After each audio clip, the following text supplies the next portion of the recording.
तो friends, very warm and very lovely good morning to all of you. Friends, मैं हूं आपका physics teacher. मेरा नाम है मनीष जिंदल। मैं आईआईटी दिल्ली से बिलोंग करता हूं और आईईएस 2012 बैच से हूं।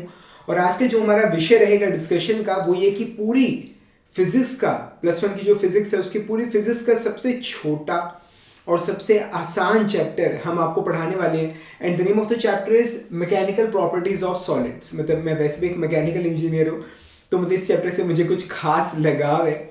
ठीक है, तो मैकेनिकल प्रॉपर्टीज ऑफ सॉलिड्स इस चैप्टर की हम बात करेंगे। टाइटल आपने देखा होगा, मतलब जो थंबनेल आपने टाइटल देखा होगा उसमें है सिंगल शॉर्ट लेक्चर। ठीक है, मतलब बेसिकली एक समरी लेक्चर कहने को ही है, पर सच्चाई है कि इस लेक्चर के अंदर ड्यूरेशन देखते हैं क्या बनती है, 1 घंटा 2 घंटा जो भी इसकी ड्यूरेशन है। इस लेक्चर के अंदर मैं आपको पूरा चैप्टर बिल्कुल डिटेल से समझा दूंगा। और उसके बाद आपको कहना तो मैं ये चाहता हूँ कि बुक भी पढ़ने की ज़रूरत नहीं पड़ेगी। ठीक है, पर बुक पढ़ने की अपनी अहमियत है, बुक ज़रूर पढ़िएगा।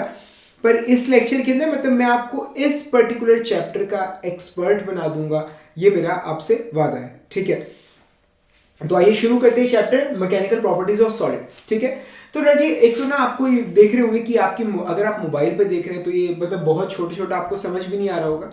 पहली बात, बिल्कुल चिंता मत करिए, सिंपली टॉपिक्स की लिस्ट है जो मुझे आपको पढ़ानी है। कोई टॉपिक रह ना जाए इसलिए एक लिस्ट बना रखी है मैंने।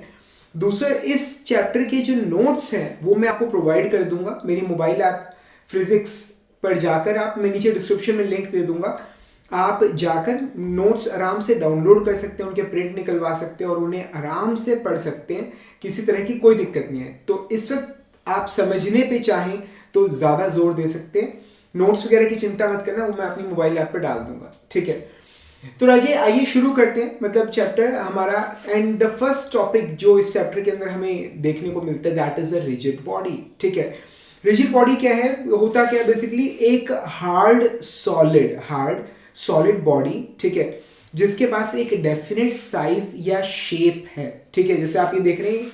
ठीक है, अब ये this is hard and this is solid, एक हार्ड सॉलिड बॉडी जिसका एक डेफिनेट साइज और शेप है, that is what is known as a rigid body.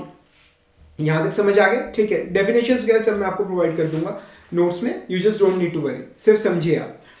अब क्या चीज है कि अब कहने को ये बॉडी रिजिड है। रिजिड मतलब it has got definite shape, definite size है, it is hard and solid. पर सच्चाई ये है कि कोई भी बॉडी हो, कोई भी बॉडी अगर आप उसके ऊपर फोर्स लगाएं तो आप उसे डिफॉर्म कर सकते हैं, आप उसका साइज और शेप चेंज कर सकते हैं। तो कहने को कोई बॉडी रिजिड, मतलब आप कह रहे हो कि ये बॉडी है रिजिड है, बट द ट्रूथ इज कि किसी भी बॉडी के ऊपर आप फोर्स लगाकर आप उसका साइज शेप चेंज कर सकते हो। मतलब देयर इज अ पॉसिबिलिटी कि वो जो चेंज हो इतना थोड़ा हो कि आपको नजर ही ना आए, पर चेंज होगा जरूर, ये कंफर्म है। यहां तक आपको समझ आया? तो जो फोर्स आप अप्लाई कर रहे हो किसी बॉडी को डिफॉर्म करने के लिए, that is what is known as a deforming force. ठीक है, तो डिफॉर्मिंग फोर्स क्या आता है, जो फोर्स आप किसी बॉडी पे अप्लाई कर रहे हो उस बॉडी को डिफॉर्म करने के लिए, that is what is known as a deforming force. यहां तक आपको समझ आ गया? अब उसके बाद अब होता क्या है कि जब आप किसी बॉडी को डिफॉर्म कर रहे हैं, ठीक है, तो डिफॉर्म करके छोड़ा, देन 2 थिंग्स मे हैपन। पहला कि वो जो बॉडी है वो अपनी ओरिजिनल शेप में वापस आ गई। जैसे एक स्प्रिंग है, स्प्रिंग को आप धीरे से खींचते हैं और रिलीज करते हैं, वो अपनी ओरिजिनल शेप और साइज में वापस आ जाता है। या फिर अगर आप बचपन में किसी क्ले से अगर आप खेले हैं तो आपने ऑब्जर्व किया होगा कि क्ले को एक बार जो शेप आपने दे दिया वो शेप परमानेंट हो जाती है। ठीक है, तो आपने उसे डिफॉर्म किया, वो डिफॉर्म ही रह जाएगी। तो यहां से आपको पता चलता है कि जो डिफॉर्मेशन है इट इज ऑफ 2 टाइप्स। ठीक है, we have elastic deformation and we have plastic deformation.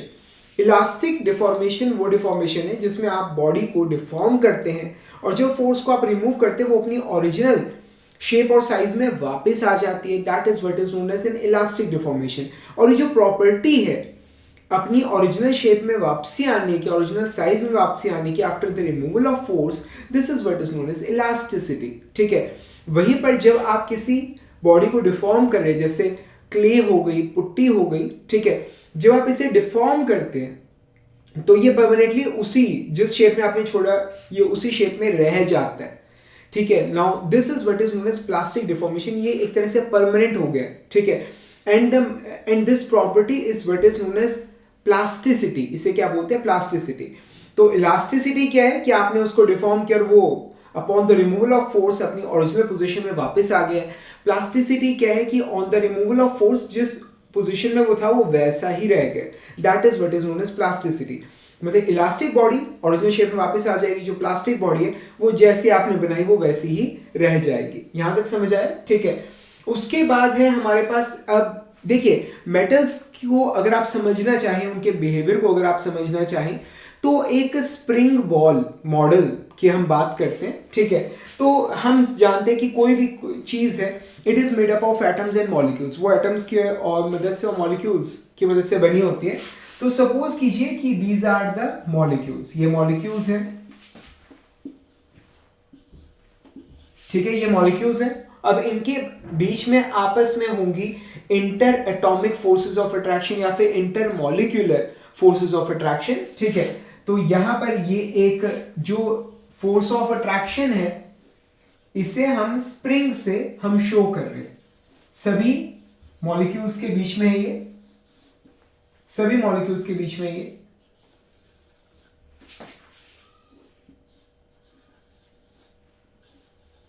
ये चीज देख रहे हो आप, ठीक है। तो ये स्प्रिंग बॉल मॉडल है, इसकी मदद से हम इलास्टिक प्रॉपर्टीज को समझाते हैं, ठीक है। तो अब यहां पर क्या है कि जो एटम्स हैं, जो मॉलिक्यूल्स हैं, हमने उन्हें बॉल से रिप्रेजेंट किया और उनके बीच में जो फोर्स ऑफ अट्रैक्शन है और रिपल्शन जो है वो जो है हमने एक स्प्रिंग की मदद से हमने रिप्रेजेंट किया। So now what happens is, क्या होता है कि स्प्रिंग को जब भी आप खींचते हो तो कॉन्ट्रैक्ट करके अपनी ओरिजिनल शेप में वापस आते हैं, जब भी आप कंप्रेस करते हो तो वो एक्सपैंड करके अपनी ओरिजिनल शेप और साइज में वापस आ जाता है। ये चीज आपको पता है। कुछ ऐसा ही होता है हमारे मटेरियल के साथ। जब आप इन एटम्स को जब आप फोर्स लगाते हो, the body it gets deform. अब जो डिफॉर्मेशन होगी तो क्या होगा, या तो जो एटम्स है शेप चेंज होगा, या तो जो एटम्स है वो एक दूसरे से दूर हो जाएंगे, या फिर जो एटम्स है वो एक दूसरे के पास आ जाएंगे। और दोनों ही केस में क्या होगा, एक रीस्टोरिंग फोर्स जनरेट होगा। क्या बोल रहा हूं, एक रीस्टोरिंग फोर्स जनरेट होगा जो उससे ओरिजिनल शेप और साइज में वापस लाने की कोशिश करेगा। यहां तक आपको समझ आ रहा है। तो अगर आप इसे दबा रहे हो तो ये इसको रिपेल करने की कोशिश करेगा, अगर आपने इसको दूर दूर किया है तो ये एक दूसरे को अट्रैक्ट करेंगे और एक दूसरे के पास आने की कोशिश करेंगे। तो कुल मिला के upon the removal of force जो मटेरियल है वो अपनी ओरिजिनल शेप में वापस आने की कोशिश करेगा, ठीक है। And this is what is known as elasticity. अब जितना ज्यादा स्ट्रॉन्ग फोर्सेस होंगी, ठीक है, उतना मतलब जब आप डिफॉर्म कर रहे हो, जब आप फोर्स अप्लाई कर रहे हो तो डिफॉर्मेशन उतना कम होगा। जितना ज्यादा स्ट्रॉन्ग फोर्स होगा डिफॉर्मेशन उतना कम होगा। और अगर फोर्सेस जो है वो बहुत कमजोर हैं तो जब आप इसे डिफॉर्म करोगे तो ये अपनी ही शेप में वापस रह जाएगा, उसी शेप में रह जाएगा, वापस नहीं आएगा क्योंकि फोर्सेस बहुत कमजोर है। So that is what is known as plasticity. समझ आ रहा है आपको, ठीक है। तो बेसिकली क्या चीज है, this is what is known as spring ball system. यहाँ पर हमने एटम्स को या मॉलिक्यूल्स को बॉल से रिप्रेजेंट किया है और उनके बीच में जो इंटर एटॉमिक या इंटर मॉलिक्यूलर फोर्सेस हैं उन्हें मैं स्प्रिंग से रिप्रेजेंट किया, ठीक है। तो स्प्रिंग को खींचोगे तो भी वो ओरिजिनल शेप में वापस आएगा, कंप्रेस करोगे तो भी वो ओरिजिनल शेप में वापस आएगा। तो आप बॉडी को डिफॉर्म करते हैं जब, तो वो बिकॉज ऑफ दीज बॉन्ड्स वो अपनी ओरिजिनल शेप में वापस आने की कोशिश करती है, and that is what is known as elasticity. यहां तक समझ आ रहा है आपको, ठीक है। तो बेसिकली क्या है कि ये सारे मेरे टॉपिक्स की लिस्ट है जो मैंने बना रखी है जो मुझे आपको पढ़ाने। तो मैंने आप लोगों को क्या बताया कि जब भी आप मतलब एटम्स को या मॉलिक्यूल्स को पास लेके आ रहे हैं या दूर लेके जा रहे हैं, अ रीस्टोरिंग फोर्स इज डेवलप्ड जो उस डिफॉर्मेशन को रेसिस्ट करती है। मतलब मैं जैसे अपने स्टूडेंट्स को बोलता हूँ कि आप सुबह तक मतलब आराम से सो रहे हो, आपके पेरेंट्स आपको उठाने की कोशिश कर रहे हैं तो आप उसे रेसिस्ट करते हो कि मैं उठना नहीं चाहता, ठीक है। उसी तरह से आप किसी बॉडी को डिफॉर्म कर रहे हो पर वो बॉडी जो है वो डिफॉर्म होना नहीं चाहती, एज अ रिजल्ट उसके अंदर इंटरनल रेसिस्टिंग फोर्सेस पैदा हो रही है। ये चीज आपको समझ आ रहा है, ठीक है। तो that internal resisting force developed per unit area is what is known as stress. उसे हम क्या बोलते हैं, उसे हम बोलते हैं स्ट्रेस, ठीक है। तो स्ट्रेस क्या चीज है, जब भी आप किसी बॉडी के ऊपर फोर्स लगाओगे उसे डिफॉर्म करोगे तो वो उस डिफॉर्मेशन को रेसिस्ट करेगी, वो कोशिश करेगी कि अपनी ओरिजिनल शेप में वापस आ जाए, ठीक है। वो उस डिफॉर्मेशन को रेसिस्ट करेगी। तो जब आप फोर्स लगाओगे तो ये जो बॉन्ड्स हैं ये भी फोर्सेस लगाएंगे आपकी फोर्सेस को अपोज करने के लिए, and that internal resisting force acting पर unit area is called stress. समझ आ रहे हैं यहाँ तक? ठीक है, तो स्ट्रेस आपको पता लग गया। और इसी के साथ साथ एक और टर्म आती है, दैट्स कॉल्ड स्ट्रेन। ठीक है, तो जब भी आप किसी बॉडी को डिफॉर्म कर रहे हो, it has got some original dimension, और उसके बाद आपने उसे डिफॉर्म कर दिया, so you have got a new dimension.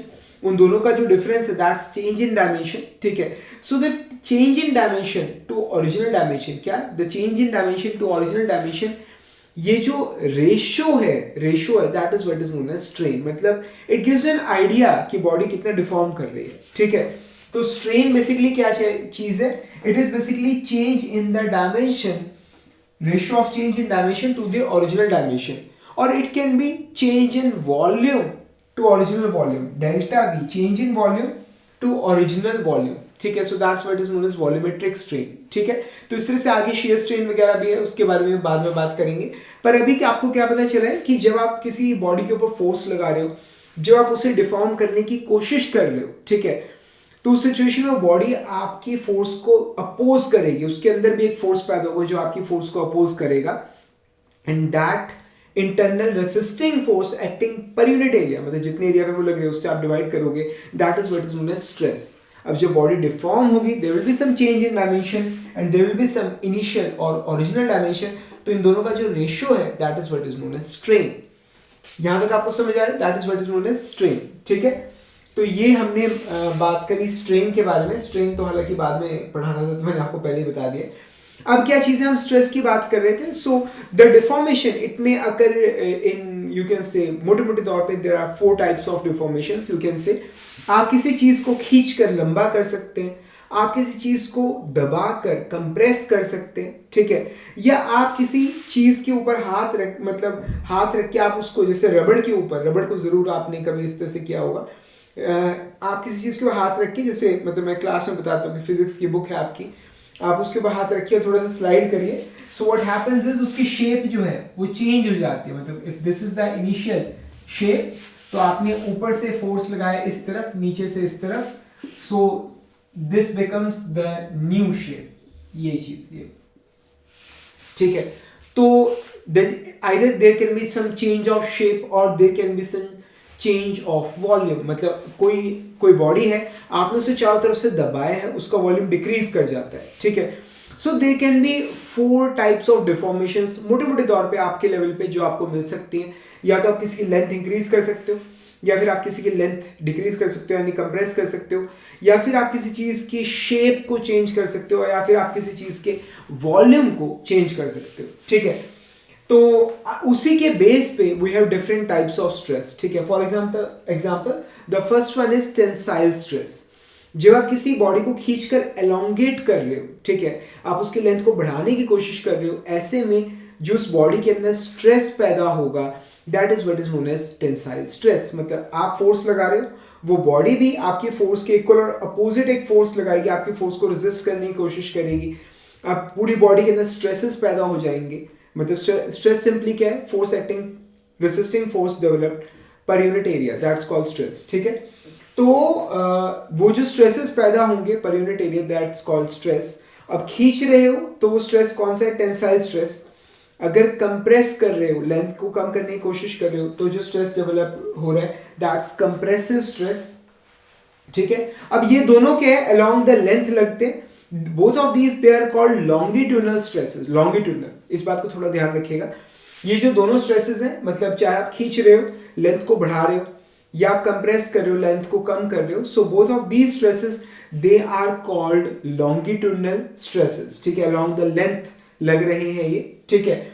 And then अब जो स्ट्रेन पैदा होगा जब लेंथ बढ़ेगी या लेंथ डिक्रीज करेगी, तो जो स्ट्रेन पैदा होगा, change in length divide by original length, that is what is known as longitudinal strain, ठीक है। अब लेंथ इंक्रीज करती है तो delta L is positive, strain is positive.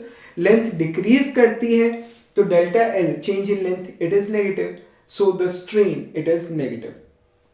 समझ आ रहा है, ठीक है। स्ट्रेस की अगर बात करें, स्ट्रेस क्या है, स्ट्रेस इसे सिग्मा से रिप्रेजेंट करते हैं, ठीक है। इसका फॉर्मूला है force divided bye cross sectional area, जिसके ऊपर ये लग रहा है। तो इसकी यूनिट्स क्या होंगी, फोर्स की यूनिट है न्यूटन, एरिया की है मीटर स्क्वायर, तो इसकी यूनिट्स क्या है, न्यूटन पर मीटर स्क्वायर, जिससे हम पास्कल भी कहते हैं, जिससे हम क्या कहते हैं, पास्कल भी कहते हैं, पास्कल। ठीक है, so these are the units of stress. वहीं पर अगर आप स्ट्रेन की अगर आप देखिए यूनिट्स क्या होंगी, वैसे तो मैं आपसे पूछना चाहता हूँ स्ट्रेन की यूनिट्स क्या होंगी। ऊपर भी लेंथ है, चेंज इन लेंथ, नीचे भी लेंथ है, तो अगर आप यूनिट्स देखेंगे तो strain is basically dimensionless quantity. जो स्ट्रेन है उसकी कोई डायमेंशंस नहीं होती, it is a dimensionless quantity. समझ आ रहे हैं यहाँ तक? ठीक है, तो हमने लॉन्गिट्यूडनल स्ट्रेन की बात करी, हमने कंप्रेसिव स्ट्रेस, टेंसाइल स्ट्रेस की हमने बात करी। अब आइए बात करते हैं टेंजेंशियल या फिर शेयरिंग स्ट्रेस की। ठीक है, आइए बात करते हैं टेंजेंशियल या शेयरिंग स्ट्रेस की।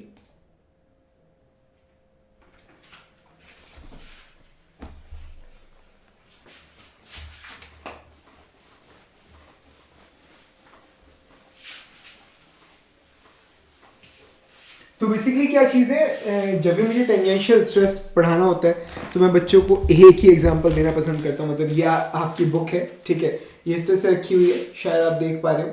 अब द थिंग इज कि अब मैं अगर इसके ऊपर फोर्स लगाऊं तो इट गेट्स डिफॉर्म, मतलब मैं नीज को ढंग से पकड़ नहीं पा रहा हूँ, ठीक है ना। तो आप इस बुक को किसी सरफेस पे रखिए नीचे से, मतलब बिकॉज ऑफ फ्रिक्शन ये जैसे इसने पकड़ बना ली, आप ऊपर हाथ रखिए और जब आप इसे हाथ को स्लाइड करेंगे, ठीक है, सो व्हाट विल हैपन कि अगर आप इसका फ्रंट देखें, इनिशियली इसका फ्रंट ऐसा है, ठीक है, तो जब आप नीचे से इसे इस तरफ स्लाइड करेंगे और ऊपर से इस तरफ स्लाइड करेंगे, फोर्स अप्लाई करेंगे on the along the surface, ठीक है, so it's new shape it will be like this, कुछ इस प्रकार होगी ये चीज, ठीक है। So this is what is known as shear, इसे क्या बोलते हैं, शियर, ठीक है। यहां पर जो स्ट्रेस पैदा हो रहा है that is what is known as shear stress, ठीक है। उसका वैल्यू क्या होगा, जो फोर्स एफ आप ऊपर अप्लाई कर रहे हो, जो फोर्स एफ आप ऊपर अप्लाई कर रहे हो, ठीक है, divided bye cross sectional area, divided by, अब यहां पे ऊपर जितने एरिया पे आप उसे अप्लाई कर रहे हो, जितने एरिया पे आप उसे अप्लाई कर रहे हो, ये चीज समझ आ रहा है, ठीक है। तो फोर्स डिवाइडेड बाय एरिया, जिस एरिया पे वो फोर्स अप्लाई हो रहा है, that is what is known as shear stress. तो शियर स्ट्रेस मतलब, अब द थिंग इसकी हर बुक में अलग अलग नोटेशंस इस्तेमाल की गई हैं, पर यहां पर मैं आपको लिख देता हूं टाउ, ठीक है। तो shear stress is equal to force जो लग रहा है डिवाइडेड बाय एरिया, जितने एरिया पर वो फोर्स लग रहा है, ठीक है। So that is what is known as shear stress. अब है क्या चीज, क्या ध्यान से अगर आप देखें तो यहां पर ये पहले जो ये वाली एज थी ए बी, ये अब बन गई है ए बी डैश, ठीक है, और ये वर्टिकल से it is making an angle theta, ठीक है। ये चीज आपको समझ आ रही है, मैं दोबारा रिपीट कर देता हूं। ये अगर आप कंपेयर करें, ठीक है, दिस इज ए बी, ये जो डायमेंशन है ये बन गई है ए बी डैश, ठीक है। तो अगर आप गौर करें तो दिस इज एंगल थीटा, और इस एंगल थीटा की वैल्यू क्या होगी, if suppose this is any dimension say L you can say, and this is delta X, ठीक है। तो यहां पर आप देखेंगे कि एडी जो है बीसी, मतलब बीसी खिसक गया है, स्लाइड कर गया बाय ए वैल्यू डेल्टा एक्स, समझ आ रहा है। तो ये जो एंगल थीटा है, थीटा इन रेडियंस के अंदर, रेडियंस में हम इसे मेजर करेंगे, तो जो एंगल थीटा है रेडियंस में, उसकी वैल्यू क्या होगी, जो ये रिलेटिव मोशन हुआ है delta X divided by L, ये चीज समझ आ रही, ठीक है। So this angle theta that is what is known as shear strain. ध्यान रखिएगा, ये जो एंगल थीटा है दैट इज इन रेडियंस, ये रेडियंस में होता है, ठीक है। तो डेल्टा एक्स जितना रिलेटिव डिस्प्लेसमेंट हुआ है ऊपर और नीचे के प्लेन में, डेल्टा एक्स डिवाइडेड बाय उन दोनों के बीच का जो परपेंडिकुलर डिस्टेंस है एल, ठीक है, delta X divided by L, that is theta, ये है theta, angle in radians, and this is what is known as shear strain. समझ आ रहे हैं यहां तक, ये चीज समझ आ रही, ठीक है, क्लियर है। तो मैंने आपको शियर स्ट्रेस भी बताया है और मैंने आपको शियर स्ट्रेन भी बता दिया है, ठीक है। अब आइए सेम यही बात करते हैं हम हाइड्रोलिक कंप्रेशन, हाइड्रोलिक स्ट्रेस और हाइड्रोलिक स्ट्रेन की। तो बेसिकली क्या चीज है, जब भी आप किसी चीज को सभी डायरेक्शन से दबाते हैं, बेस्ट एग्जांपल कैन बी, जब आप किसी चीज को पानी में डुबो रहे हो, पानी में आपने डुबो दिया है, ठीक है, तो जितनी भी सभी डायरेक्शन से जो फ्लूइड है सभी डायरेक्शन से वो उस बॉडी को कंप्रेस कर रहा है, ऐसी सिचुएशन के अंदर उस बॉडी का जो वॉल्यूम है वो डिक्रीज करता है। ठीक है, जो फ्लूइड है वो सभी डायरेक्शन से उस बॉडी को कंप्रेस करेगा, सभी डायरेक्शन, ऊपर नीचे और आगे पीछे सभी डायरेक्शन से उस बॉडी को कंप्रेस करेगा। एज ए रिजल्ट जो बॉडी है, सपोज अगर इसका वॉल्यूम v है तो उसका वॉल्यूम डिक्रीज करके क्या रह जाएगा, v माइनस डेल्टा v। ये चीज आपको समझ आ रही? ठीक है, तो जब सभी डायरेक्शन से किसी बॉडी को कंप्रेस किया जाता है, that is what is known as hydraulic compression. इसे हम क्या बोलते हैं, हाइड्रोलिक कंप्रेशन। ठीक है, अब आप इसे सभी डायरेक्शन से कंप्रेस करो, उसकी वॉल्यूम में चेंज आ रहा है। ठीक है, तो जो स्ट्रेन पैदा होगा that is what is known as volumetric strain. Volumetric strain का फॉर्मूला क्या है, change in volume divided by original volume. Change in volume divide by original volume. अब यहाँ पर अगर आप गौर करें तो जो चेंज इन वॉल्यूम की वैल्यू आएगी, ठीक है, फाइनल माइनस इनिशियल जो चेंज इन वॉल्यूम आएगा इस पर्टिकुलर केस में, क्योंकि वॉल्यूम डिक्रीज कर रहा है, फाइनल माइनस इनिशियल जब आप वैल्यू निकालेंगे change in volume delta V की, जब आप यहां पर वैल्यू निकालेंगे, ठीक है, so it will come out to be negative, वो नेगेटिव निकल के आएगी। ठीक है ना, अब यहाँ पर कुछ ना बच्चों के दिमाग में थोड़ा वो आएगा कि यहाँ पर v माइनस डेल वी लिखा हुआ है और यहाँ पर सर बोले डेल वी नेगेटिव आएगा, तो नेगेटिव पॉजिटिव हो जाएगा। ठीक है ना, फिलहाल ये अलग है डेल वी है, ये अलग डेल वी है, इसका उससे कोई रिलेशन नहीं है, आप अभी दिमाग में इतना रख लीजिए। ठीक है, तो वॉल्यूमेट्रिक स्ट्रेन क्या होगा, change in volume divide by original volume. ये चीज आपको समझ आ रही? ठीक है, तो that's what is known as volumetric strain. Volume strain क्या है, change in volume divide by original volume. ये चीज आपको समझ आ रही है यहाँ तक? ठीक है, स्ट्रेन को इससे हम रिप्रेजेंट करेंगे, यहाँ पर मैं v लिख देता हूँ मैं, so it represents v volume. समझ आ रहे हो? अब जब आप किसी चीज को, बॉडी को सभी डायरेक्शन से जब आप कंप्रेस कर रहे हैं सभी डायरेक्शन से, तो उसका वॉल्यूम डिक्रीज करने की कोशिश करेगा और जो बॉडी है वो उस डिक्रीज को रेसिस्ट करने की कोशिश करेगी। तो अंदर जो बॉडी के internal resisting force per unit area पैदा होगा, ठीक है, that is what is known as hydraulic stress. उसे क्या बोलते हैं, हाइड्रोलिक स्ट्रेस बोलते हैं। ठीक है, तो hydraulic stress is equal to, again formula same, force divided by area. समझ आ रहे हैं? ठीक है, तो हमने अब मतलब आपको सभी तरह के स्ट्रेस पढ़ा दिए।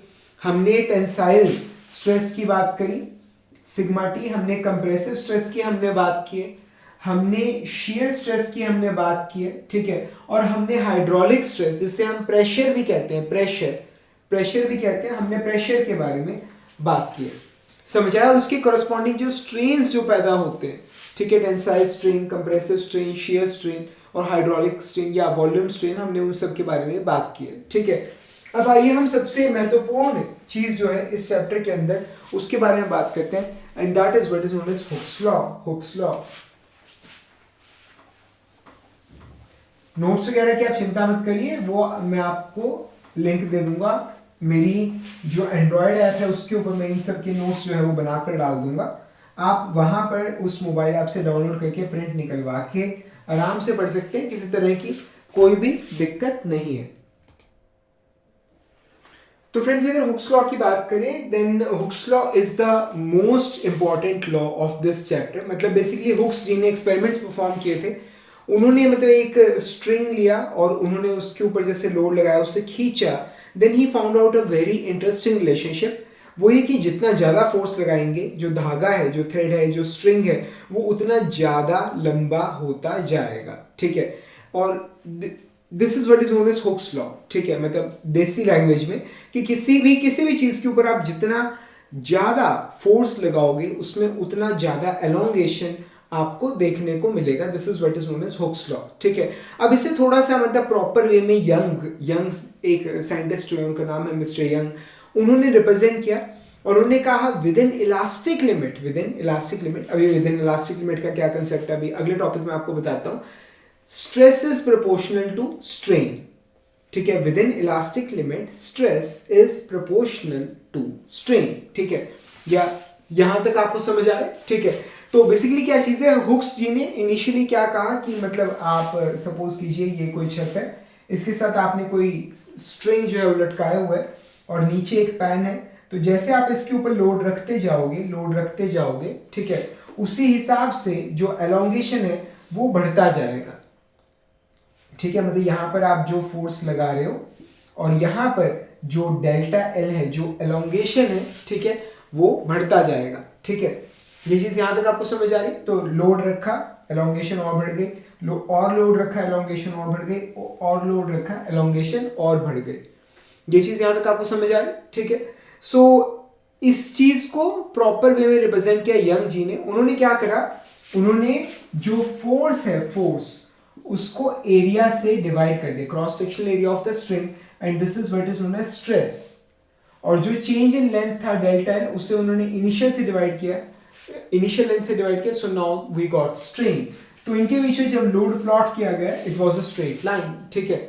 सो उन्होंने लॉ दिया क्या, कि stress is proportional to strain, ठीक है। और जब भी आपको प्रोपोर्शनैलिटी को अगर इक्वालिटी में अगर आपको कन्वर्ट करना है तो आप कांस्टेंट से मल्टीप्लाई करोगे, ठीक है। So sigma is equal to constant multiplied by strain, and this is what is known as Hooke's law. Within elastic limit stress is proportional to strain. समझ आ रही है चीज आपको, ठीक है। This is what is known as Hooke's law. और जो यहाँ पर कांस्टेंट आपको नजर आ रहा है, this is what is known as modulus of elasticity. जो कांस्टेंट आपको नजर आ रहा है, ये क्या चीज है, this is what is known as modulus of elasticity, ठीक है। अब द थिंग इज कि मैंने आपको 4 तरह के डिफॉर्मेशंस बताए हैं, ठीक है।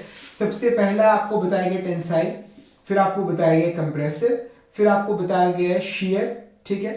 On the last one it was pressure. ये चीज आपको समझ आ रही है यहां तक, ठीक है। तो सभी केसेस के अंदर जो स्ट्रेस है it is proportional to strain. ये चीज आपको क्लियर हो, मतलब यहां पर आ जाएगा टेंसाइल स्ट्रेन, यहां पर आ जाएगा कंप्रेसिव स्ट्रेन, यहां पर आ जाएगा शियर स्ट्रेन, ठीक है। और यहां पर आ जाएगा डेल वी बाय वी, यहां पर आ जाएगा volume strain, volumetric strain.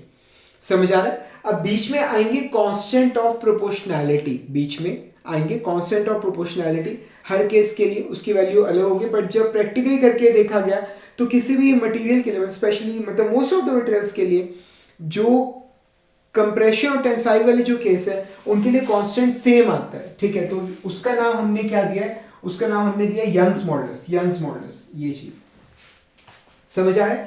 Hooke's law क्या है? हुक्स लॉ है कि जो स्ट्रेस है it is proportional to strain producing it, ठीक है। जो स्ट्रेस है वो स्ट्रेन के प्रोपोर्शनल है। अब उन दोनों को फॉर्मूले के अंदर इक्वेशन में लेके आने के लिए आप कांस्टेंट से मल्टीप्लाई कर रहे हो, and that constant is modulus of elasticity. अब वो 4 तरह की डिफॉर्मेशंस, 4 तरह के स्ट्रेसेस की हमने बात किया, हुक्स लॉ सभी पे एप्लीकेबल है। तो वो जब लिखने लगे तो आपके पास 4 तरह के कांस्टेंट आएंगे, पर देखा गया कि टेंसाइल और कंप्रेसिव के लिए कांस्टेंट की वैल्यू सेम आ रही है, ठीक है। And that is what is known as Young's modulus. उसे क्या बोलते हैं? यंग्स मॉडुलस, ठीक है। जो शियर स्ट्रेस है और जो शियर स्ट्रेन है उसके बीच में जो कांस्टेंट है उसका नाम हमने रखा है शियर मॉडुलस या फिर मॉडुलस ऑफ रिजिडिटी, ठीक है। Modulus of rigidity. अब अलग अलग बुक्स के अंदर अलग अलग कांस्टेंट्स हैं। आपकी एनसीईआरटी की किताब में इसे जी से रिप्रेजेंट किया गया है, ठीक है। तो मॉडुलस ऑफ रिजिडिटी वो किस केस में है? वो शियर स्ट्रेस और शियर स्ट्रेन के केस में। Shear stress is equal to modulus of rigidity multiplied by shear strain. समझ आ रहा है? अब जो प्रेशर है, प्रेशर, ठीक है, और यहां पर क्या है? Volume strain. उनके बीच में जो कांस्टेंट है that is what is known as bulks modulus, ठीक है, बल्क्स मॉडुलस। अब कुछ बुक्स के अंदर उसे बी से रिप्रेजेंट किया गया, जैसे आपकी जो एनसीईआरटी की किताब है उसके अंदर जो बल्क्स मॉडुलस है उसे बी से रिप्रेजेंट किया गया, पर बहुत सारे दूसरे टेक्स्ट के अंदर जो बल्क्स मॉडुलस है उसे के से रिप्रेजेंट किया गया है, के से, के। ये चीज आपको समझ आ रही, ठीक है। अब यहां पर भी इस रिलेशन के अंदर इससे पहले माइनस का साइन लगा होता है। कारण क्या है कि जब भी आप किसी के ऊपर, बॉडी के ऊपर प्रेशर लगाओगे, जब आप प्रेशर लगाओगे चारों तरफ से उसे दबाओगे तो जो डेल वी है, चेंज इन वॉल्यूम, वो नेगेटिव आएगा। तो नेगेटिव इंटू नेगेटिव पॉजिटिव बन जाएगा, ठीक है। तो ये जो नेगेटिव साइन है इट सिंपली शोज कि जब भी प्रेशर लगता है there is a decrease in volume, जो वॉल्यूम है वो डिक्रीज करता है। ये चीज यहां तक आपको समझ आ रही है? ये चीज क्लियर हो रही है, ठीक है। तो ये 4 तरह के आपको कांस्टेंट, 3 तरह के कांस्टेंट्स आपको पता चले टेंसाइल और कंप्रेसिव के केस में, मतलब वी हैव यंग्स मॉडुलस है हमारे पास, ठीक है। और शेयर के केस में we have modulus of rigidity या शेयर मॉडुलस है हमारे पास, और प्रेशर के केस में we have got bulk modulus. समझ आ रहे हैं, ठीक है। अब यहाँ पर गौर करने वाली बात ये कि जो बल्क मॉडुलस है, ठीक है, और जो शेयर मॉडुलस, जो बल्क मॉडुलस है ये सॉलिड, लिक्विड और गैस तीनों केसेस में आता है।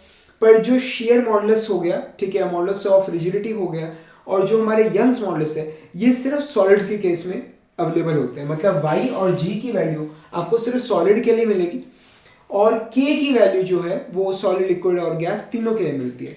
ये चीज आपको समझ आ रही है यहाँ तक? ये चीज क्लियर हो रही है? एक बात जो यहाँ पर गौर करने वाली है कि सभी जो हमारे इलास्टिक कांस्टेंट्स हैं, ठीक है, सबसे पहली चीज तो इनकी वैल्यू जो है वो मटेरियल के ऊपर ही डिपेंड करती है। मटेरियल के ऊपर, मटेरियल टू मटेरियल जो है, मटेरियल टू मटेरियल इनकी वैल्यू चेंज करती है। बेसिकली जो बल्क मॉडुलस है, जो मॉडुलस ऑफ रिजिडिटी है, जो यंग्स मॉडुलस है, these are properties of material. ये मटेरियल की अपनी खुद की एक प्रॉपर्टी होती है, ठीक है। और इनके अगर यूनिट्स की अगर आप गौर करें तो जो स्ट्रेन होता है, स्ट्रेन, ये स्ट्रेन जो है it is basically dimensionless quantity. तो आप देखोगे कि जो स्ट्रेस है और जो यंग्स मॉडुलस है या मॉडुलस ऑफ रिजिडिटी है या बल्क मॉडुलस है, इन दोनों की जो डायमेंशंस है वो सेम रहेंगी। तो जितने भी ये मॉडुलस आपको नजर आ रहे हैं इन सब की यूनिट्स क्या है? न्यूटन पर मीटर स्क्वायर, ठीक है। स्ट्रेस वाली ही यूनिट्स हैं इनकी, और इनकी जो डायमेंशंस हैं वो भी स्ट्रेस वाली ही होंगी। ये चीज आपको समझ आ रहा है यहाँ तक? ये चीज क्लियर हो रही है, ठीक है। तो मैंने आपको ना एक ही बार में सारे के सारे मॉडुलस पढ़ा दिए, तीनों, ठीक है। अब आइए एक बड़ा इंपॉर्टेंट कर्व देखते हैं। The name of the curve is stress strain curve. मतलब जब भी कोई बच्चा मैकेनिकल इंजीनियरिंग में एडमिशन लेता है तो उसे सबसे पहली चीज जो पढ़ाई जाती है वो ये होती है, and that is stress strain curve. Strength of materials subject के अंदर जो सबसे पहला चैप्टर पढ़ाया जाता है उसी के अंदर होता है ये स्ट्रेस स्ट्रेन कर्व। तो it's really very simple. Basically क्या चीज है, हमारे पास एक स्पेसिमेन है, उसको हमने पकड़ा, ठीक है। बेसिकली मशीन होती है, यूनिवर्सल टेस्टिंग मशीन, उसके ऊपर आप स्पेसिमेन को ग्रैब करते हो, यू अप्लाई फोर्स। तो जब आप फोर्स अप्लाई करते हो, ठीक है, जो स्पेसिमेन है उसके अंदर आपको एलोंगेशन देखने को मिलेगा। रात को ना काफ़ी लेट हो गया एक्चुअली, सारा दिन बहुत ज़्यादा हेक्टिक था, बहुत ज़्यादा रिकॉर्डिंग का टाइम नहीं मिला, और इस वक्त हालत ये है कि आंखें खुल नहीं रही हैं, ठीक है। तो मतलब स्पेसिमेन को आप ग्रैब करते हो, ठीक है, एंड यू अप्लाई फोर्स, आप फोर्स अप्लाई करते हो। तो जब आप फोर्स अप्लाई करते हो यू गेट एलोंगेशन, आपको एलोंगेशन मिलता है, ठीक है ना।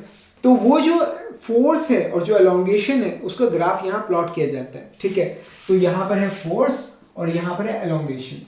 या फिर अगर आप इसे लेंथ, इनिशियल लेंथ एल से डिवाइड कर दें, और अगर आप इसे एरिया से अगर आप डिवाइड कर दें, ठीक है, सो यू गेट स्ट्रेस, और यहाँ पर आपको मिलेगा strain, and then you plot the graph, ठीक है। जो आप फोर्स लगा रहे हो, जो आप स्ट्रेस अप्लाई कर रहे हो, ठीक है, और जो आपको स्ट्रेन मिल रहा है, ठीक है, इनके बीच में जो ग्राफ है वो कुछ इस प्रकार का देखने को मिलता है। ये चीज, ये चीज कुछ इस तरह का ग्राफ देखने को मिलता है, ठीक है। This is what is known as stress strain curve. मतलब यहां पर आप गौर करेंगे कि जैसे से आप फोर्स अप्लाइड आप बढ़ा रहे हो, जैसे जैसे आप स्ट्रेस की वैल्यू आप बढ़ा रहे हो, उसी तरह से जो डेल्टा एल है, जो एलोंगेशन है, या जो स्ट्रेन की वैल्यू है डेल्टा एल बाय, वो उसी तरह से इंक्रीज कर रही है। तो शुरुआत में जो ये वेरिएशन है अगर आप देखेंगे इट इज लीनियर, वो एक स्ट्रेट लाइन के रूप में, बिल्कुल एक सीधी रेखा के रूप में, ठीक है। उसके बाद ये थोड़ा कर्व होना शुरू हो जाता है, उसके बाद फिर यहाँ पर मतलब एक और पॉइंट हमें मिल रहा है, और उसके बाद ये बढ़ता है और फिर ये घटता है। मैं लिख देता हूँ A B C, and this is point E and D, and this is point E. ये चीज समझ आ रहा है यहाँ तक, ठीक है। तो बेसिकली पॉइंट ए की क्या खास बात है, ये that's what is known as proportional limit. इसे क्या बोलते हैं? Proportional limit. बस बेसिकली क्या है कि ये ओ से लेकर ए तक you have got straight line, और इस स्ट्रेट लाइन पे क्या है, जो स्ट्रेस है it is proportional to strain. मतलब जो हुक्स लॉ है वो इस 0 से लेकर ए तक के रेंज में एप्लीकेबल है। This is what is known as proportional limit, ठीक है।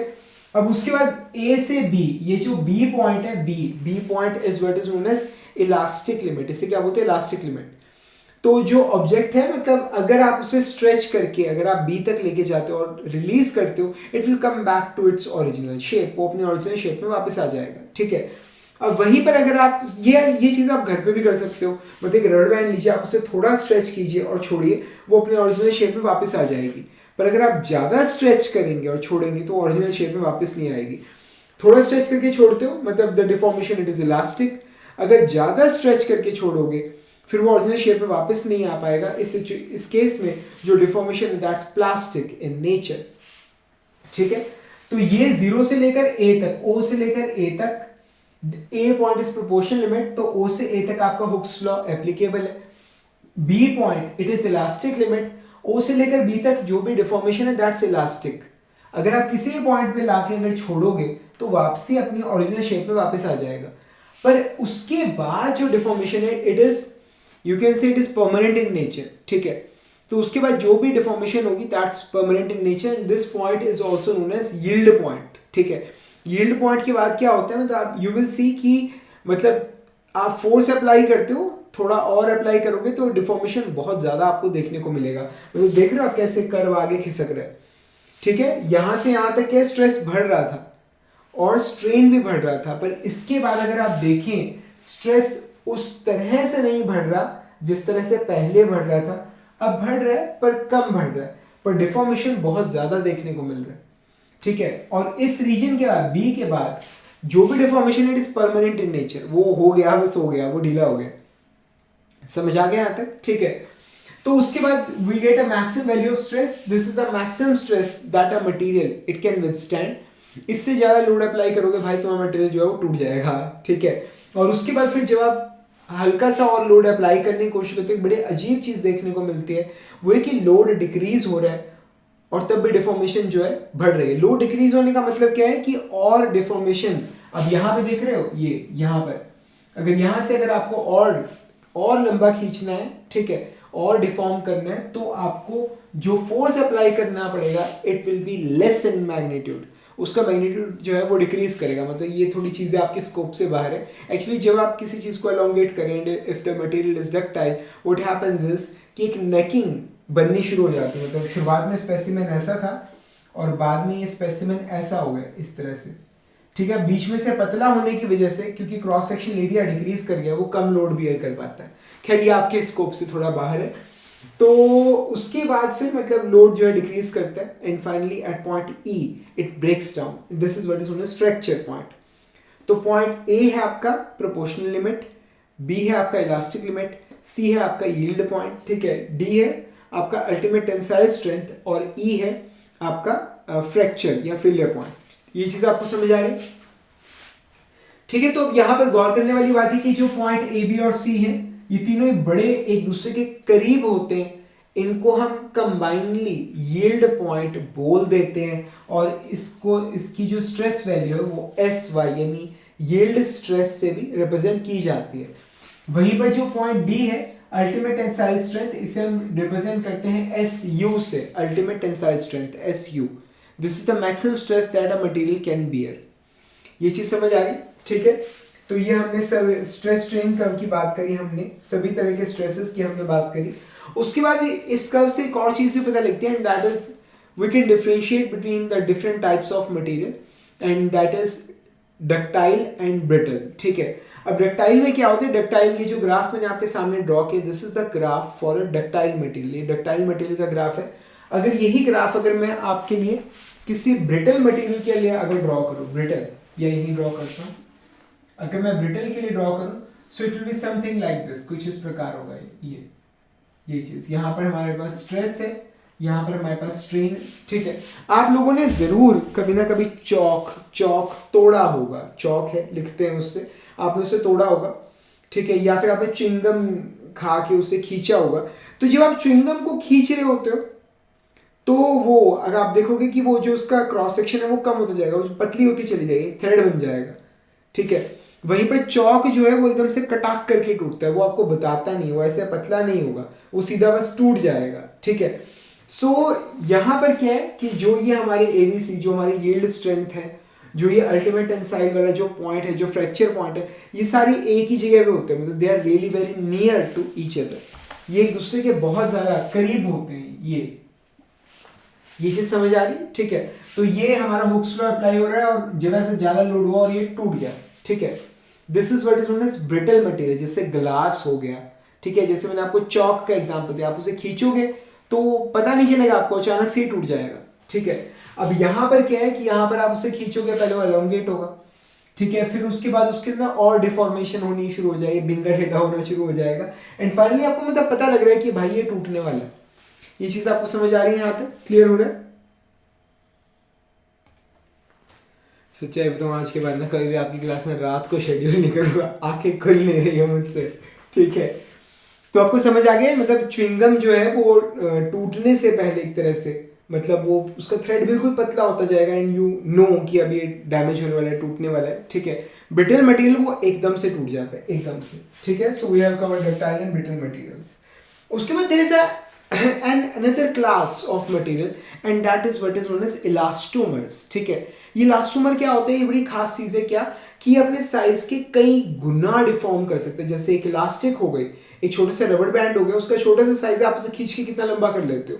So that is what is known as elastomer, उसे बुलाते हैं इलास्टोमर। जैसे हमारा हार्ट का एक टिश्यू होता है अओर्टा के नाम से, या रबड़ बैंड हो गया, मतलब ये अपने साइज के कई गुना आप इसे स्ट्रेच कर सकते हो, डिफॉर्म कर सकते हो, ठीक है। तो उनके लिए जो ग्राफ होता है stress strain curve, it is something like this, कुछ इस प्रकार, ठीक है। यहाँ पर स्ट्रेस है, यहाँ पर स्ट्रेन है, and you get a curve like this. मतलब एक बात तो पक्का है कि ये लोग हुक्स लॉ फॉलो नहीं कर रहे हैं, हुक्स लॉ नहीं फॉलो कर रहे ये लोग, ठीक है। बट ये है कि एक तो, और इनका जो फेलियर पॉइंट है वो भी क्लियरली डिफाइंड होता है। रबर बैंड, कोई रबर बैंड ज्यादा खिंच जाती है, कोई एकदम से ही टूट जाती है, तो इनका फेलियर पॉइंट भी क्लियरली डिफाइंड नहीं होता, ठीक है। And also they do not follow Hooke's law भी ये लोग फॉलो नहीं करते। और इनका जो यंग्स मॉडुलस है उसकी वैल्यू भी काफ़ी कम होती है, अगर आप निकालें इनके यंग्स मॉडुलस की वैल्यू तो वो काफ़ी कम निकल के आती है, ठीक है। So friends, these are elastomers, ठीक है। अब उसके बाद मैंने आपको मॉडुलस ऑफ इलास्टिसिटी मैंने आपको पढ़ा दिया, यंग्स मॉडुलस मैंने आपको क्या बताया, basically this is the modulus of elasticity in case of tensile stress या कंप्रेसिव स्ट्रेस, जिसे हम लॉन्गिट्यूडनल स्ट्रेस या लॉन्गिट्यूडनल स्ट्रेन की बारे में हम बात करते हैं, ये उस केस का कांस्टेंट है, ठीक है। Next is how to find Young's modulus, ठीक है। How to find Young's modulus एक छोटा सा बड़ा ही सिंपल एक्सपेरिमेंट है, बहुत ज्यादा, आप चाहें तो इसे अपने घर पे भी कर सकते हैं, कोई दिक्कत नहीं है। एक बहुत सिंपल सा एक्सपेरिमेंट आपको लोगों को बताता हूं मैं, मतलब you can try this at home, आप इसे घर पे भी कर सकते हैं। सो बेसिकली जैसे ये हमारा रूफ आ गया, इसके साथ आपने ये दो थ्रेड्स टाई कर दिए, ठीक है। दो थ्रेड्स जो है ये बंधे हुए हैं, ठीक है। एक आ गया आपका A, this is reference wire, ये आ गया B, this is experimental wire, ठीक है। हम एक्सपेरिमेंट इस वायर पे करेंगे और ये हमारी रेफरेंस वायर है। तो सबसे पहले तो राजी आप इसके साथ में ना कुछ वेट टांगते हो। वेट टांगने से क्या होगा, ये जो थ्रेड है, जो वायर है, ये बिल्कुल स्ट्रेट हो जाएगी एकदम, क्लियर है। और इसके ऊपर आप एक मेन स्केल आप इंस्टॉल करते हो, ठीक है। अब जो हमारी एक्सपेरिमेंटल वायर है उसके साथ आप एक वर्नियर स्केल आप इंस्टॉल करते हो, ठीक है। और यहां पर एक पैन होता है, ठीक है, जिसपे आप वजन रख सकते हो, ठीक है। तो अब यहां तक आपको समझ आ गया। अब कुछ नहीं, आप यहां पर मतलब स्केल पे रीडिंग आ रही है, आपने 0 एडजस्ट कर दिया, उसके बाद आप यहां पर वेट रखते जाओगे। आपने पहला वेट रखा, दूसरा वेट रखा, फिर आपने तीसरा वेट रखा, फिर आपने चौथा वेट रखा, ऐसे आप वेट रखते रहोगे तो जो ये थ्रेड है, जो ये वायर है, ये लंबी होती जाएगी, यहां पर आपको रीडिंग मिलती जाएगी, ठीक है। So you plot the load between force and elongation, you get a graph like this, आपको इस तरह का ग्राफ मिलेगा, ठीक है। या फिर अगर आप फोर्स डिवाइड बाय एरिया, ये क्या होता है, that's what is known as stress, और ये elongation divide by initial length, ये क्या होता है, स्ट्रेन। तो इन दोनों के बीच में आप ग्राफ ड्रॉ करेंगे, you get a graph like this, ठीक है। तो ये जो स्ट्रेस है डिवाइड बाय स्ट्रेन, इसका जो रेशियो है, that is what is known as Young's modulus of that material. ये उस मटेरियल की अपनी खुद की प्रॉपर्टी है, समझ आया। तो इस तरह से आप किसी भी चीज का अगर आप चाहें तो यंग्स मॉडुलस आप बड़े आराम से निकाल सकते हैं, ठीक है। एक ना बड़ी प्यारी चीज आपको बताता हूं, मतलब हम अपने मैकेनिकल इंजीनियरिंग जब मैं पढ़ा दूं तो अपने स्टूडेंट से वाइवास में जरूर ये क्वेश्चन पूछता हूं, क्या कि which is more elastic, steel और रबड़। तो आंसर हमेशा यही आता है कि रबड़ ज़्यादा इलास्टिक है, but theoretically steel is more elastic. Y?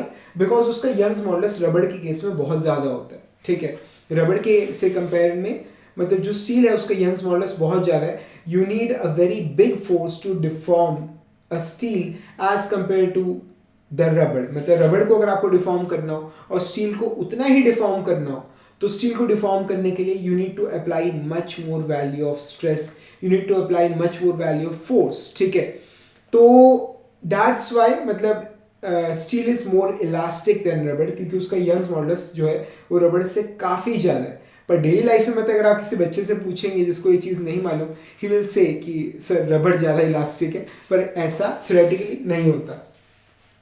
समझ आ रहा है? ठीक है, तो यंग्स मॉडुलस कैसे निकाला जाता है ये मैंने आपको बता दिया है. ठीक है, शेयर मॉडुलस की हमने बात करी. शेयर मॉडुलस बेसिकली जो हमने बात करी थी सबसे पहले शेयर स्ट्रेस की. ठीक है, हमने एक बुक ली थी हमने. ठीक है, हमने उसको नीचे से जैसे जोड़ दिया उसे जमीन से, ऊपर हमने फोर्स लगाया F, तो जिसकी वजह से जो बुक है वो डिफॉर्म हो गई, ये चीज इट गॉट डिफॉर्म ये. ठीक है, तो वर्टिकल से अब ये बुक क्या एंगल बना रही है? Theta. And that theta in radians is what is known as shear strain. ठीक है, ये क्या है? shear strain. और जो ये फोर्स आप लगा रहे हो divided by this area that's called stress. So force divided by area is called stress. ये चीज आपको समझ आई? अब ये जो स्ट्रेस है, ठीक है, स्ट्रेस इसे टाउ से रिप्रेजेंट कर लें, that's proportional to shear strain. तो टाउ, ठीक है, is equal to constant multiplied by shear strain. ये चीज, ये जो कांस्टेंट है G, इसे बोलते हैं मॉडुलस ऑफ रिजिडिटी या शेयर मॉडुलस. ठीक है, यूनिट्स आपको बता दिया है, न्यूटन पर मीटर स्क्वायर इसकी यूनिट्स है. ठीक है, और जनरली जो इसकी वैल्यू है अगर आप देखें तो यंग्स मॉडुलस के 1/3 आती है y/3. यंग्स मॉडुलस के 1/3 आती है y/3. ये चीज यहां तक आपको समझ आ रही? क्लियर हो रही है यहां तक? ठीक है, बल्स मॉडुलस मैंने आपको बता दिया, किसी चीज को आप चारों तरफ से कंप्रेस कर रहे हो उसका वॉल्यूम डिक्रीज करेगा. So delta V divide by V, that's our volumetric strain. ठीक है, और ये उस प्रेशर के प्रोपोर्शनल होगा जो आप अप्लाई कर रहे हो. ठीक है, तो bulk modulus is equal to ये क्या होगा? That will be P is equal to minus of bulk modulus del V by V. ये चीज, दिस इज द रिलेशन. समझ आ रहे हैं यहां तक? ये चीज आपको क्लियर हो रही है? ठीक है, नेक्स्ट इज बल्स मॉडुलस का उल्टा जो होता है दैट्स कंप्रेसिबिलिटी. ठीक है, it gives you N idea कि कोई चीज कितनी कंप्रेसिबल है. ठीक है, तो कंप्रेसिबिलिटी ये क्या होता है? Compressibility is equal to 1 divided by bulk modulus. ठीक है, तो ये क्या हो जाएगा? That will be del V by V. ठीक है, ये ऊपर आ जाएगा. ठीक है, और माइनस P नीचे आ जाएगा. ये चीज समझ आ रहे हैं यहां तक? ठीक है, माइनस चाहे ऊपर नीचे आप नीचे ले लीजिए, दैट्स कंप्रेसिबिलिटी. तो compressibility it gives you N idea कि अगर प्रेशर को अगर आप 1 यूनिट से बढ़ाएंगे तो स्ट्रेन कितना बढ़ेगा. दोबारा रिपीट कर रहा हूं, अगर आप प्रेशर को 1 यूनिट से बढ़ाएंगे तो स्ट्रेन कितना बढ़ेगा. Compressibility it gives you N idea कि प्रेशर के बढ़ने पे वॉल्यूमेट्रिक स्ट्रेन कितना इंक्रीज करेगा.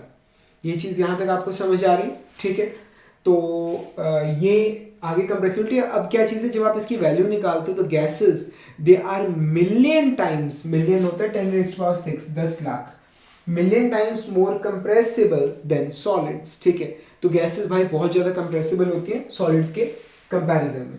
ठीक है, अब मैं आपको जो 2 टॉपिक पढ़ा रहा हूं वो आपको एनसीईआरटी की बुक में नहीं मिलेंगे, but they are a part of syllabus. ठीक है, so the next topic is elastic potential energy of a stretched wire. बहुत ज्यादा सिंपल कंसेप्ट है ये, बहुत ज्यादा. फ्रेंड्स, अगर आप यहां तक अगर आप देख रहे हो, ठीक है, इस वक्त मतलब 50 मिनट्स का लेक्चर हो चुका है. अगर आप यहां तक अभी भी देख रहे हो तो यानी कि लेक्चर आपको समझ आ रहा है, आपको अच्छा लग रहा है ये लेक्चर. तो प्लीज़ अगर आपको समझ आ रही है, चीज़ें अच्छी लग रही हैं, तो इस वीडियो को लाइक ज़रूर करिएगा, नीचे कमेंट ज़रूर करिएगा कि आपको कैसा लगा, और इस लेक्चर के लिंक को अपने सभी दोस्तों के साथ शेयर कीजिएगा. ठीक है, और इससे मुझे मदद मिलेगी ज़्यादा से ज़्यादा स्टूडेंट्स तक पहुँचने में, ज़्यादा से ज़्यादा स्टूडेंट्स की हेल्प करने में. ठीक है,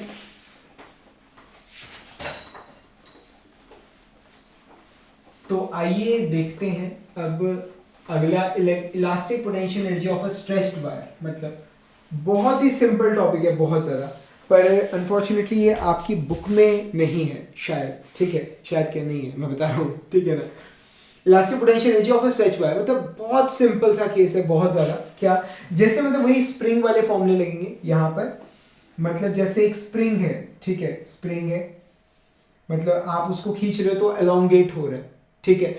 अब कुछ कुछ ऐसे यहाँ पर हो रहा है, मतलब एक स्ट्रिंग है आपके पास, यहाँ पर स्प्रिंग था, यहाँ पर कोई थ्रेड है, कोई वायर है, आप उसके ऊपर लोड लगा रहे हो, तो वो एलोंगेट कर रही है, वो एलोंगेट हो रही है, उसकी लेंथ जो है वो डिक्रीज कर रही है।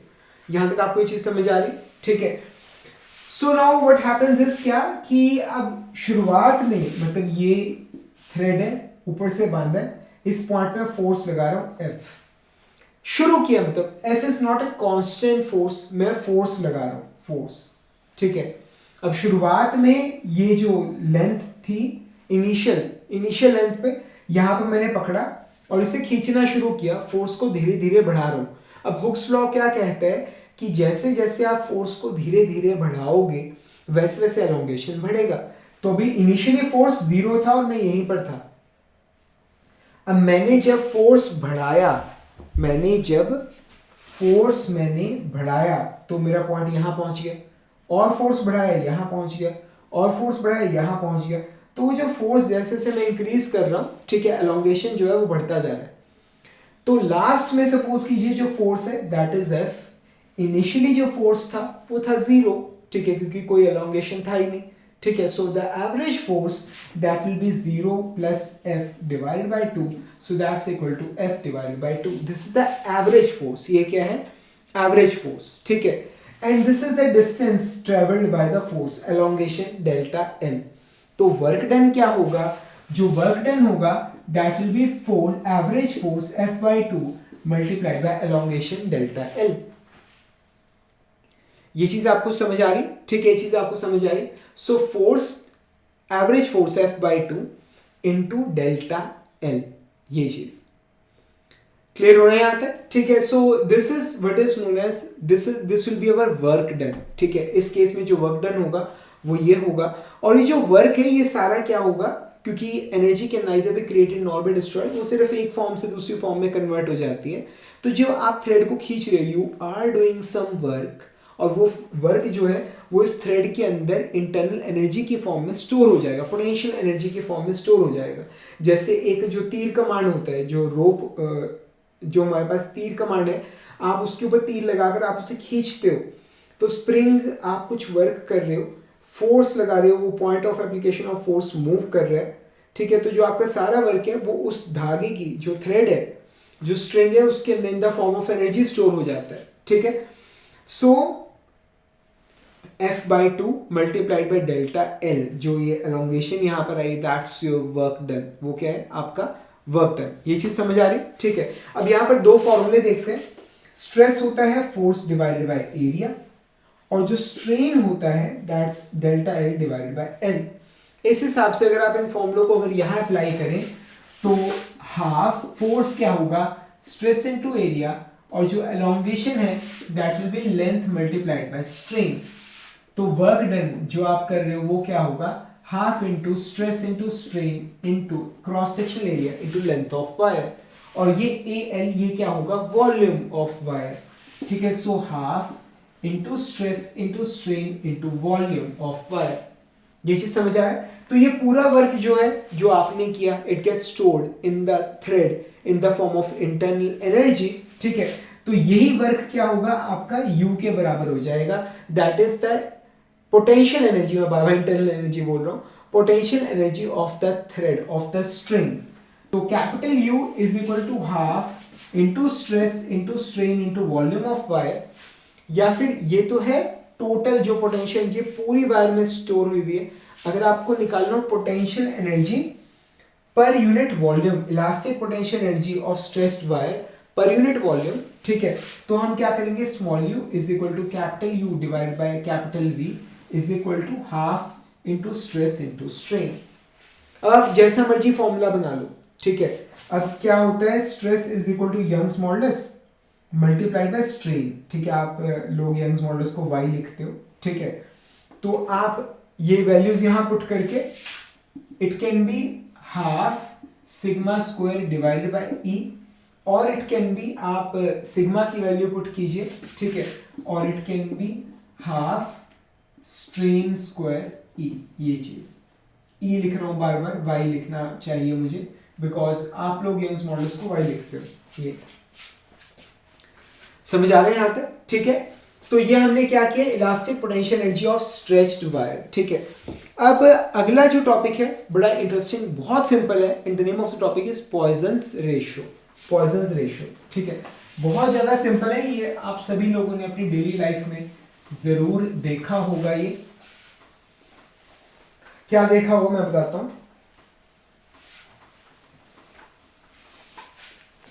पूरी फिजिक्स में आप लोगों को पढ़ा दूंगा, कोई दिक्कत नहीं है।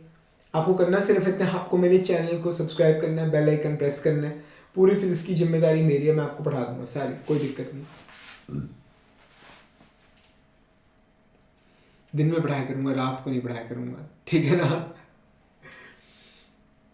ओके, सो पॉइजन्स रेशियो बेसिकली क्या होता है, आपने जरूर अपनी रिश्तेदारी में, अपने रिलेटिव्स में कभी देखा होगा एक मोटा सा गोलू मोलू सा बच्चा, ठीक है, और आप कुछ साल बाद गए तो वो भाई पतला हो गया और उसने हाइट निकाल ली है, ठीक है। It's really very common thing, बच्चों में बड़ा देखने को मिलता है कि गोलू मोलू थे पहले और फिर अचानक से ही हाइट निकाल लेते हैं, अच्छे खासे लंबे हो जाते हैं। So basically what happens is क्या कि you have got a cylinder, ठीक है। अब जब आपने इसके ऊपर फोर्स लगाया, जब ये बच्चा, मतलब बोलते हैं लटकने से हाइट बढ़ती है, अब ये लटक रहा है, ठीक है। सो व्हाट हैपेंस इज कि इसकी हाइट जो है वो बढ़ गई है, ठीक है। अब इसकी जो लेंथ है डेल्टा एल वो इंक्रीज कर गई, this is L and this is delta L.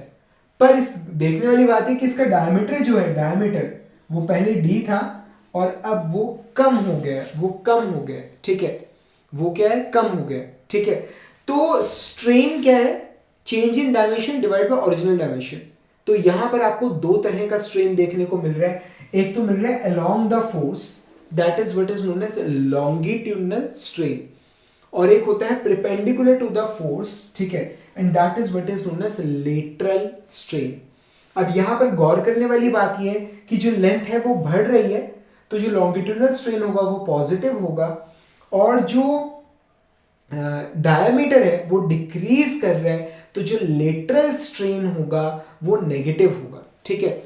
समझ आ रहा है। अब देखा गया है कि मटेरियल्स के अंदर ये जो दोनों स्ट्रेन्स होते हैं, लॉन्गिट्यूडनल स्ट्रेन और लेटरल स्ट्रेन, ये दोनों एक दूसरे के क्या होते हैं, प्रोपोर्शनल होते हैं, ठीक है। So there is a term which is what is known as Poisson's ratio. अब आप अपनी बुक में देखना कि पॉइजन्स रेशियो को किस चीज से रिप्रेजेंट किया गया, आप उसी को इस्तेमाल कीजिए। मैं इसे ग्रीक लेटर न्यू से रिप्रेजेंट कर रहा हूं अभी के लिए, ठीक है। आप अपनी बुक में देख लेना पॉइजन्स रेशियो क्या है, ठीक है।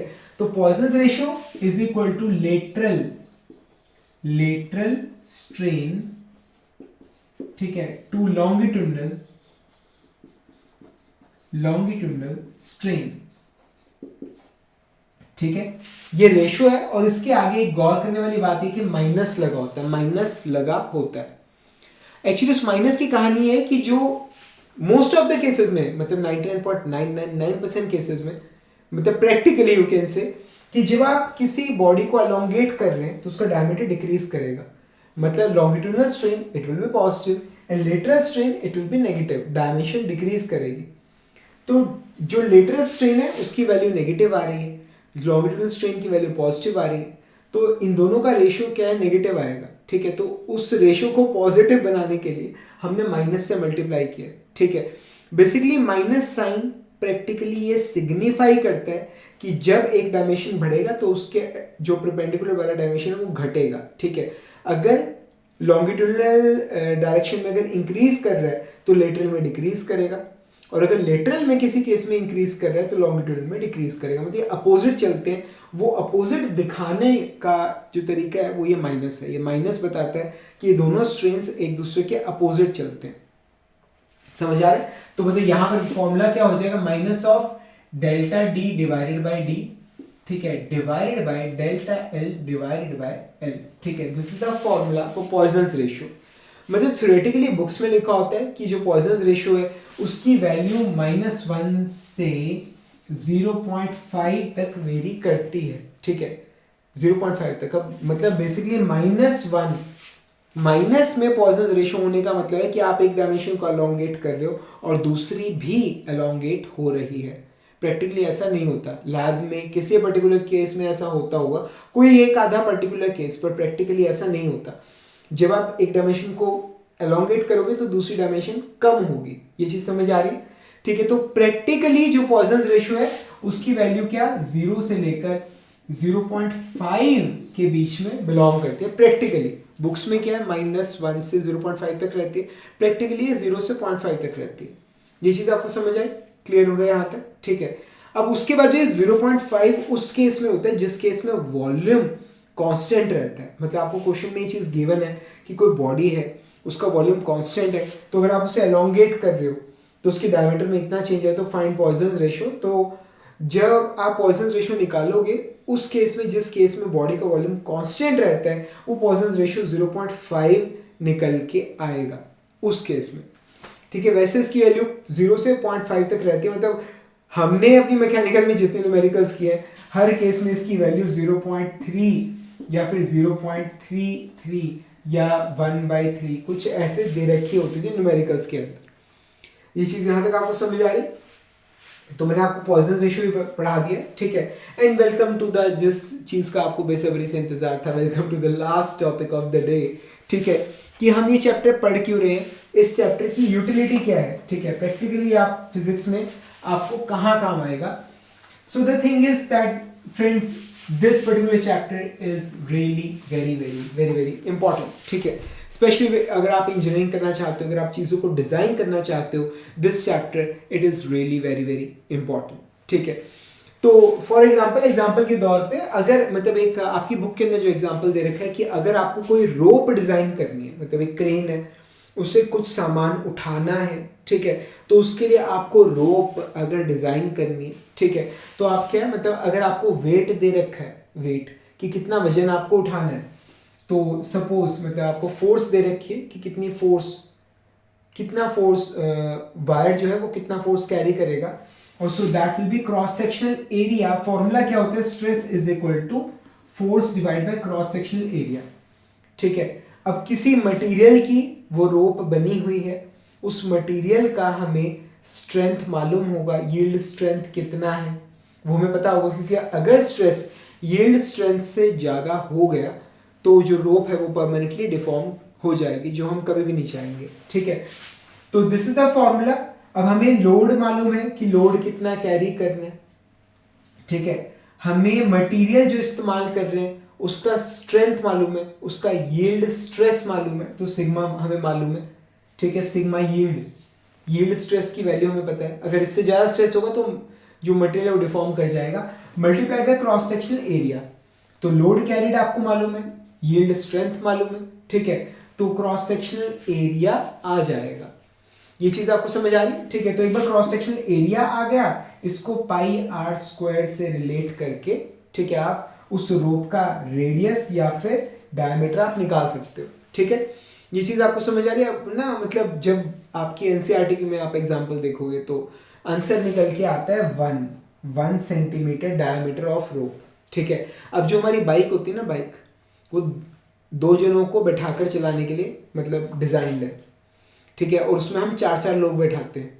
अब तुम इमेजिन करो कि जो गाड़ी 4 लोग बैठाने के लिए डिजाइन की गई है, उसमें हम कितने बैठाते होंगे। ठीक है, तो ऐसे सिचुएशंस क्रिएट हो सकती हैं कि कैपेसिटी है 5 टन की और उसके ऊपर लोड डाल दिया किसी ने 10 टन का। ठीक है, तो ताकि ऐसी स्थिति में भी जो क्रेन है, जो रोप है, वो ना टूटे, क्रेन खराब ना हो, मतलब हम जो डायमीटर है, मतलब जो एरिया है वो 10 गुना ले रहे हैं, जितना एरिया चाहिए उसका 10 गुना ले रहे हैं। ठीक है, तो उससे क्या निकल के आता है कि जो डायमीटर आपको चाहिए उसका 3 गुना डायमीटर आप प्रैक्टिकली इस्तेमाल कर लो, सेफ रखने के लिए कि कहीं क्रेन टूट ना जाए। ठीक है, तो रोप को डिजाइन करने के लिए, क्रेन को डिजाइन करने के लिए आप इसका इस्तेमाल कर सकते हो। ठीक है, उसके बाद जो बीम होता है, बीम मतलब बीम, बिल्डिंग्स के अंदर बीम डले होते हैं स्ट्रेंथ प्रोवाइड करने के लिए, ब्रिजेस हैं, beam you will find it everywhere. मतलब आप कल स्कूल जाएंगे, स्कूल के बड़े बड़े क्लासरूम्स के अंदर आप देखोगे कि ऊपर बीम डले हुए। ठीक है, सपोर्ट करने के लिए जो रूफ है, जो लेंटर जिसे हम बोलते हैं, जो रूफ है उसे सपोर्ट करने के लिए बड़े बड़े बीम डले हुए हैं, ठीक है। तो उन बीम की जो डिजाइनिंग है वो सारी इसी बेस पे की जाती है। ये चीज आपको समझ आ गई, ठीक है। मतलब बीम पे जो स्ट्रेस लग रहा होता है, ठीक है, एट क्रॉस सेक्शन, मतलब उसका फॉर्मूला होता है, I think it is WL³ divided by 48 Young's modulus into I. अब आई आपको पता नहीं होगा, ठीक है, so it is BD³ bye 12, तो यहाँ पर 4 आ जाएगा। This is the formula for stress in case of beam, ठीक है। अब बीम के केस में स्ट्रेस जो आपको मिल रहा है उसका ये फॉर्मूला है, ठीक है। अब द थिंग इज कि आप क्या नोटिस करेंगे कि अगर ज्यादा लोड कैरी करना है तो बीम की जो चौड़ाई है, ठीक है, दैट्स B, और बीम की जो गहराई है दैट्स D। तो इस फॉर्मूले से पता चलता है कि जितना ज्यादा D होगा उतना कम स्ट्रेस होगा उस मटेरियल के अंदर, जितना ज्यादा डेप्थ होगा बीम का, ठीक है। तो आप इसको अगर पतला कर दें, ठीक है, अगर आप इसको पतला कर दें सो it will have a shape like this, इस तरह से। ये क्रॉस सेक्शन ड्रॉ कर रहा हूं, एक लंबा बीम है रेक्टेंगुलर क्रॉस सेक्शन का, उसका क्रॉस सेक्शन कुछ इस प्रकार होगा। अब ये जो बीम है, ठीक है, इसके साथ बकलिंग की प्रॉब्लम आती है। अब बकलिंग क्या होती है, शायद मेरे ख्याल से मुझे लग रहा है मैं आपको दिखा भी सकता हूं कि बकलिंग क्या है। चेक करना पड़ेगा अगर मुझे मिल जाए, मेरे पास पड़ा हुआ है। मैंने गलती करी, मुझे पहले से आप लोगों के लिए निकाल के रखना चाहिए था, मेरे ड्रॉर में था पहले, अब नहीं है, कोई दिक्कत नहीं, ठीक है। मैं इसी से स्केल से बताता हूँ। स्केल है, अगर आप ये इनिशियली बिल्कुल स्ट्रेट है, पर अगर आप इसके ऊपर लोड डालेंगे तो आप देखेंगे कि ये कर्व में आ गया, ठीक है। ये आप इसे लोड डाल रहे हैं, ठीक है, तो ये कर्व में आ रहा है, ठीक है। अभी बिल्कुल सीधा है, अब मैं ऊपर से इसको दबा रहा हूँ तो ये कर्व में आ रहा है, ये कर्व में, ज़्यादा करूँगा तो टूट भी जाएगा, ठीक है ना। तो ये जो कर्व में आना होता है दैट्स कॉल्ड बकलिंग, ठीक है। रामचंद्र जी ने नहीं ऊपर से जो धनुष था भोलेनाथ जी का, उसके ऊपर प्रत्यंचा चढ़ाने के लिए उसको ऊपर से जब दबाया, ठीक है, तो बकल हो गया, वो बीच में से टूट गया, ठीक है ना। तो ये जो बकलिंग है, ठीक है, इसकी प्रॉब्लम को सॉल्व करने के लिए भी ये ज़्यादा बेंड ना हो, आपको कुछ विड्थ चौड़ाई देनी पड़ती है, ठीक है। तो आपको चौड़ाई भी देनी है, आपको डेप्थ भी देनी है। सो मतलब उसके बाद फिर ऊपर ट्रेवल करेंगे जैसे व्हीकल्स वगैरह, तो उसका लोड भी कैरी करना है, तो ऊपर का चौड़ा भी होना चाहिए, ठीक है, जो एरिया है। So the best section to carry loads, these are known as I section, ठीक है। आप देखोगे कि जो मतलब रेलवे ट्रैक है या जो बीम्स जो बड़े बड़े डलते हैं उनका सबका cross section is an I section, ठीक है। अगर आप मैकेनिकल इंजीनियरिंग करेंगे तो काफ़ी डिटेल में आप इसको प्रॉपर जो सही रीजनिंग है वो पढ़ेंगे, पर फिलहाल के लिए मतलब बी की भी कुछ वैल्यू होनी चाहिए, डी की भी कुछ वैल्यू होनी चाहिए, ठीक है ना। So a compromise is made and we generally use I sections, ठीक है ना। तो बीम की डिजाइनिंग की हमने बात करी, हमने बकलिंग की बात करी। अब मटेरियल की प्रॉपर्टीज की वजह से माउंटेन की हाइट भी डिसाइड होती है कि नेचर के अंदर, नेचर में हाईएस्ट से हाईएस्ट पहाड़ी की हाइट क्या हो सकती है, ठीक है। एक्चुअली मतलब हम सभी जानते हैं कि पानी के अंदर जैसे जैसे नीचे जाते हो प्रेशर बढ़ता है, और वो प्रेशर का फॉर्मूला क्या होता है, it is ρGH। Pressure basically stress है, कंप्रेसिव स्ट्रेस है प्रेशर, उसका फॉर्मूला क्या है, ρGH। अब जो जिस मिट्टी का पहाड़ बना हुआ है, ठीक है, जिस मिट्टी का पहाड़ बना उसकी भी कुछ अपनी स्ट्रेंथ है। अगर उससे ज़्यादा का लोड लगेगा तो जो हमारा जो भी प्रोडक्ट है वो टूट जाएगा, ठीक है ना, तो वो शेयर ऑफ हो जाएगा। अब क्या है कि पहाड़ी जो है वो साइडों से, तो जैसे ये पहाड़ी है, ठीक है, ये माउंटेन है, अब वो साइडों से ओपन है, नीचे से धरती है, ठीक है, ऊपर से लोड लग रहा है, वो अपना ही खुद का वजन लग रहा है, ठीक है, ऊपर से लोड लग रहा है, उसका अपना खुद का वजन लग रहा है, नीचे धरती है, पर वो साइड में वो जा सकता है, साइड में जा सकता है, ठीक है। जो शेयर स्ट्रेसेस हैं उसकी वजह से वो साइड की तरफ वो डिफॉर्म कर सकता है, ठीक है। तो आप लोगों के लिए सिंपल लैंग्वेज में मतलब जो ऊपर लोड रखा है उसकी वजह से नीचे स्ट्रेस की कुछ वैल्यू होगी, and that stress is ρGH। और जब आप इसे इक्वेट करते हैं यील्ड स्ट्रेंथ से, ऑफ यू कैन से मड, मिट्टी की जो यील्ड स्ट्रेंथ होती है, जब आप उससे इक्वेट करते हो तो you get the maximum height जो हो सकती है किसी पहाड़ की, and it comes out to be रफली 10 किलोमीटर्स।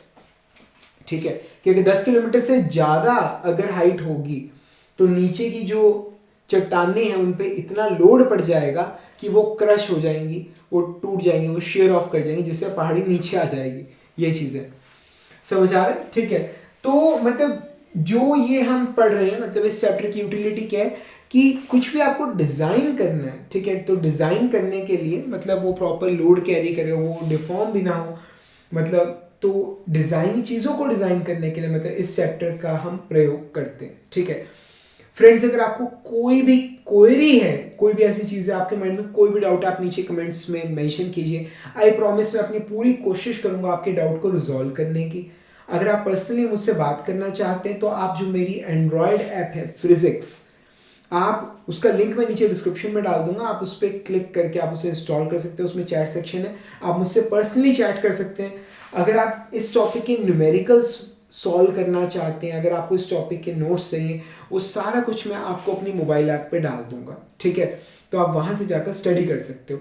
और आप लोगों से एक छोटी सी रिक्वेस्ट है, कैसा लगा नीचे कमेंट्स में ज़रूर मेंशन कीजिएगा। अगर अच्छा लगा तो वीडियो लाइक ज़रूर कीजिएगा और अपने फ्रेंड्स के साथ इस वीडियो के लिंक को ज़रूर शेयर कीजिएगा। ये एक छोटी सी एक्स्ट्रा फीस है जो आपको मुझे देनी है।